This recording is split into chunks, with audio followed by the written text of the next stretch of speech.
Hello दोस्तों, स्वागत है आपका इस वीडियो में जहां हम ब्लैक होल्स के बारे में गहरी जानकारी देने वाले हैं। इस वीडियो में हम जानेंगे ब्लैक होल्स के बारे में, वो कैसे फॉर्म होते हैं और क्या होता है जब कोई ऑब्जेक्ट उसके करीब से गुजरता है। इससे पहले अगर आप चैनल पर नए हैं तो प्लीज चैनल को सब्सक्राइब करें ताकि हमें भी कॉन्फिडेंस मिले और हम ऐसे ही नॉलेजेबल वीडियोस आपके लिए लाते रहें।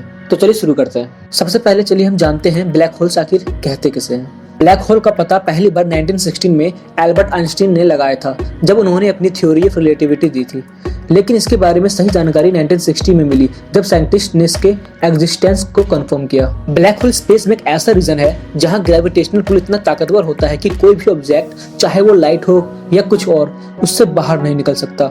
इसका मतलब है कि जब कोई ऑब्जेक्ट इवेंट होरिजन यानी पॉइंट ऑफ नो रिटर्न के पार जाता है तो वह ब्लैक होल में खींचा चला जाता है और फिर कभी बाहर नहीं निकल सकता। तो चलिए अब जानते हैं कि ब्लैक होल आखिर बनता कैसे है। ब्लैक होल तब बनता है जब किसी बड़े स्टार के अंदर न्यूक्लियर फ्यूजन रुक जाता है और स्टार के बाहरी हिस्से के अंदर ग्रेविटेशनल फोर्स बहुत ताकतवर हो जाता है। इससे स्टार के बाहरी हिस्से के अंदर ग्रेविटेशनल कोलैप्स होता है जिससे सुपरनोवा का एक्सप्लोजन होता है। जब ये एक्सप्लोजन खत्म हो जाता है तब स्टार का एक कोर बचता है जिससे ब्लैक होल बनता है। ब्लैक होल्स अलग अलग साइज के होते हैं। कुछ ब्लैक होल्स जो सन से कुछ टाइम से छोटे होते हैं, जबकि सुपरमैसिव ब्लैक होल्स जो कि सन से करीब अरब गुना बड़े होते हैं। ब्लैक होल का साइज उसके मास पे डिपेंड करता है, जिसकी वजह से सबसे बड़े ब्लैक होल्स सबसे ज्यादा ताकतवर होते हैं। अब हम ब्लैक होल के कुछ स्ट्रेंज और फैसिनेटिंग प्रॉपर्टीज के बारे में जानते हैं। एक सबसे इंटरेस्टिंग बात यह है कि ब्लैक होल स्पेस और टाइम के फैब्रिक को रैप करता है, जिसे स्पेस टाइम कर्वेचर कहते हैं। इस कर्वेचर की वजह से ऑब्जेक्ट ब्लैक होल के अंदर खींचे चले जाते हैं और एक बार जब कोई ऑब्जेक्ट ब्लैक होल के अंदर चला जाता है तो फिर वापस कभी बाहर नहीं निकल सकता।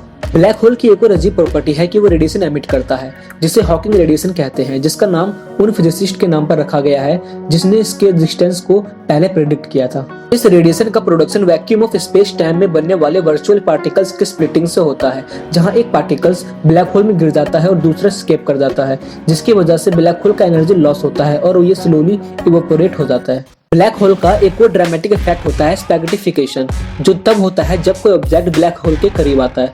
इस सिनेरियो में ब्लैक होल का ग्रेविटेशनल पुल इतना ताकतवर होता है कि वो ऑब्जेक्ट को लंबा और पतला कर देता है, जैसे कि स्पैगेटी की तरह। साइंटिस्ट ब्लैक होल को स्टडी करने के लिए बहुत तरह के इंस्ट्रूमेंट का यूज करते हैं। एक ऐसा इंस्ट्रूमेंट है LIGO, laser interferometer gravitational wave observatory, जो ग्रेविटेशनल वेव्स को डिटेक्ट करता है और दो ब्लैक होल्स जब एक दूसरे से टकराते हैं तो उनमें ग्रेविटेशनल वेव क्रिएट होता है।